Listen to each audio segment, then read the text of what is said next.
Hello बच्चों, 4D classes 24 में आपका स्वागत है। पिछले लेक्चर में हम लोग यूनिट एंड मेजरमेंट पार्ट 1 देखे थे। उसमें हम लोग फिजिकल क्वांटिटी के बारे में बात किए थे। फिजिकल क्वांटिटी कितने प्रकार का होता है उसके बारे में बात किए थे। आज हम फिजिकल क्वांटिटी के ये जो 3 प्रकार है उसमें से 1 या 2 के बारे में हम लोग बात करेंगे। तो हम लोग सबसे पहले बात करेंगे कि फंडामेंटल और बेसिक क्वांटिटी क्या होता है। तो फंडामेंटल और बेसिक क्वांटिटी वो होता है जो पूरा वो भौतिक राशि जो स्वतंत्र होता है, जो फिजिकल क्वांटिटी वो फिजिकल क्वांटिटी जो स्वतंत्र होता है, किसी पर निर्भर नहीं करता है, वो किसी से मिलकर बना नहीं होता, वो एकदम अलग प्रकार का भौतिक राशि होता है, फिजिकल क्वांटिटी होता है। तो ऐसे फिजिकल क्वांटिटी को हम लोग फंडामेंटल फिजिकल क्वांटिटी कहते हैं। और उसका परिभाषा आप यहाँ देख सकते हैं। उसका परिभाषा ये है, देखिए, those physical quantities which are independent और डिस्टिंक्ट, स्वतंत्र है और एकदम सबसे अलग है, and not obtained by other physical quantity, जो अदर फिजिकल क्वांटिटी से ऑब्टेन्ड नहीं हो सकता है, उसे हम लोग फंडामेंटल क्वांटिटी कहते हैं। जब फिजिक्स का डेवलपमेंट हुआ था, जब फिजिक्स अपनी चढ़ाव की पोजीशन में थी, डेवलपमेंट के पोजीशन में थी, तो साइंटिस्ट लोग बोला कि 3 ही फिजिकल क्वांटिटी को हम लोग अभी क्या माना जाए, 3 ही फिजिकल क्वांटिटी को फंडामेंटल क्वांटिटी माना जाए। तो सबसे पहले 3 फिजिकल क्वांटिटी को फंडामेंटल क्वांटिटी माना गया था। वो 3 क्या था? तो 3 था, पहला लेंथ, दूसरा मास और तीसरा टाइम के बारे में बोला। शुरुआत में इन्हीं 3 फिजिकल क्वांटिटीज को फंडामेंटल क्वांटिटी बोला गया था।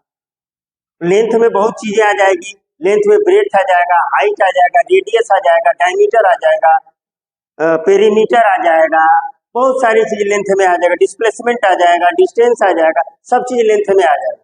तो ये 3 फंडामेंटल क्वांटिटी के बारे में बताया गया था सबसे पहले। लेकिन आज के समय में in nowadays scientist have suggested 7 fundamental quantity, 7 fundamental quantity के बारे में बताया, क्योंकि 3 फंडामेंटल क्वांटिटी से काम नहीं चल रहा था, तो 7 फंडामेंटल क्वांटिटी के बारे में बताया। तो 3 तो पहले से ही है, 3 तो हमारे पास पहले से ही है, अब 3 पहले से है और 4 ऐड कर दिया गया, तो चौथा में बोला गया इलेक्ट्रिक करंट।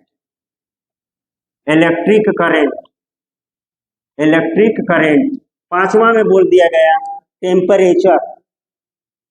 टेम्परेचर, और 6ठा में बोल दिया गया लुमिनस इंटेंसिटी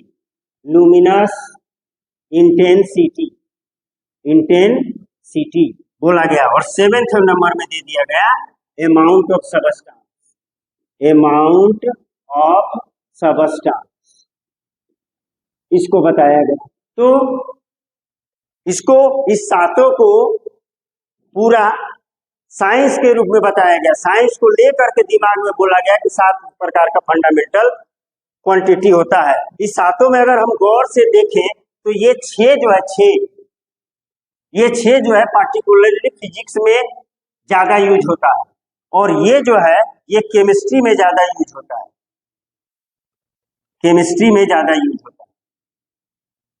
और जब हम लोग सप्लीमेंट्री क्वांटिटी देखेंगे तो उसमें आएगा आपका प्लेन एंगल और सॉलिड एंगल, वो मैथ के लिए बनाया गया। तो आपको पूरा मिल गया फिजिक्स, केमिस्ट्री और मैथ इसी फंडामेंटल क्वांटिटी और क्या बोलते हैं सप्लीमेंट्री क्वांटिटी में मिल गया, और फिजिक्स, केमिस्ट्री, मैथ मिलकर के पूरे साइंस को बना दिया। तो there are 7 fundamental physical quantity are exist nowadays. अब हम इस 7 का नाम लिख देते हैं और इसका यूनिट लिख देते हैं और उसका सिंबल लिख देते हैं। तो 7 में पहला आपका है, यहां पर लिख देते हैं हम फिजिकल क्वांटिटी, और यहां पर इसका यूनिट लिख देते हैं। हालांकि यूनिट अभी हम लोग पढ़े नहीं है, फिर भी लिख देते हैं, और यहाँ पे इसका सिंबल लिख देते हैं, यूनिट का सिंबल किसका है? यूनिट का सिंबल, फिजिकल क्वांटिटी का सिंबल नहीं, यूनिट का सिंबल। तो पहला हमारे पास क्या है भैया, तो पहला हमारे पास है, पहला दूसरा तीसरा बोलने का कोई जरूरत नहीं है, किसी को भी पहला किसी को भी दूसरा लिखिए, उसमें कोई मतलब नहीं है। तो पहला हमारे पास होगा लेंथ, पहला हमारे पास है लेंथ, और इसका यूनिट होता है मीटर, इसका यूनिट होता है मीटर, और मीटर का स्मॉल फॉर्म सिंबल होता है एम। और दूसरा आपका होगा, दूसरा होगा आपका मास, मास का होता है किलोग्राम, किलोग्राम, और इसका सिंबल होता है केजी। तीसरा आपका हो जाएगा टाइम, तीसरा को बोल देते हैं, हम बोल रहे हैं टाइम, और टाइम का होता है सेकंड, यूनिट क्या होता है सेकंड, इसको एस या एस ई सी से कोई लोग लिखते हैं। चौथा में आप आ जाइए इलेक्ट्रिक करंट, चौथा में आप आ जाइए इलेक्ट्रिक करंट, इलेक्ट्रिक करंट, इसका यूनिट होता है बाबू एम्पियर, और इसको शॉर्ट में अगर सिंगल लेटर लिखेंगे तो ए, और 2-3 लेटर मिला के लिखा जाता है किसी भी वैज्ञानिक का नाम, तो पहले स्मॉल लेटर से स्टार्ट करते हैं, AMP, ये भी होता है। और पांचवा में आप आ जाइए टेम्परेचर, टेम्परेचर, टेम्परेचर, टेम्परेचर का ऐसा यूनिट होता है केल्विन, और इसको डिनोट करते हैं हम लोग के से। छठा में आप आ जाइए luminous intensity, luminous intensity, intensity इसका होता है कैंडेला, कैंडेला CD। और सातवां होता है हमारा amount of substance, amount of matter बोलिए या अमाउंट ऑफ सबस्टांस बोलिए, अमाउंट ऑफ सबस्टांस, और इसका यूनिट होता है मोल, और इसको सिंबल के रूप में लिखते हैं हम लोग MOL ओनली, मोल। तो these are the 7 fundamental quantity and its unit and their symbols. अब हम लोग बात करते हैं डेराइव्ड यूनिट के बारे में बात करते हैं। What is derived? तो डेराइव्ड बोल रहा है कि वो किसी से कहा हुआ है, प्रोड्यूस हुआ, वो अपने से नहीं होगा, उसका कोई अपना एग्जिस्टेंस नहीं है, वो किसी से मिल करके ही बना है। तो भैया किससे मिल करके बना है? तो मिल करके बना है फंडामेंटल से मिल करके बना है, फंडामेंटल से मिल करके बना है। तो डेराइव्ड क्वांटिटी को हम लोग अब डिफाइन करने जा रहे हैं। तो डेराइव्ड क्वांटिटी, डेराइव्ड क्वांटिटी, इसका डिफिनीशन क्या होगा?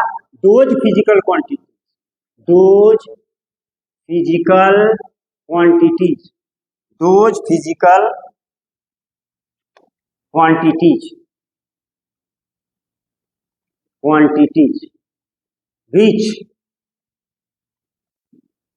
which are not independent, which are not independent, not independent, यानी ये डिपेंड रहता है किसी पे, not independent, and depends on fundamental quantity। कितना सब fundamental quantity? 7। Depends on 7 fundamental quantity, 7 fundamental quantities, quantities, quantities, 7 fundamental quantities are called derived quantities, are called derived quantities, derived quantities। यानी ये डिपेंडेंट है, ये इंडिपेंडेंट नहीं है। तो कैसे हम समझे कि कौन सा फिजिकल क्वांटिटी डेराइव क्वांटिटी है? तो एग्जांपल देखिए, आप एग्जांपल देखिए, एरिया, एरिया अब देख लीजिए 7 फंडामेंटल क्वांटिटी में एरिया नहीं है, तो एरिया बराबर होता है length into breadth, length into breadth, length into breadth. क्या लेंथ इंटू हाइट को नहीं एरिया बोलेंगे? बोलेंगे। हमारे पास 3 क्वांटिटी होती है लेंथ, ब्रेथ और हाइट। उस तीनों में से कोई भी दो लेंगे तो वो एरिया को रिप्रेजेंट करेगा। आप ये मत समझिएगा कि डिस्प्लेसमेंट लेंथ नहीं है, डिस्प्लेसमेंट लेंथ है। तो ये सारा जो राइट साइड में लिखा हुआ है ये सारा फंडामेंटल क्वांटिटी है, और इस फंडामेंटल क्वांटिटी से ही मिलकर के ये फोर्स बना है। अब फोर्स 7 फंडामेंटल क्वांटिटी में नहीं है, इसलिए फोर्स कौन चीज है? फोर्स आपका डेराइव्ड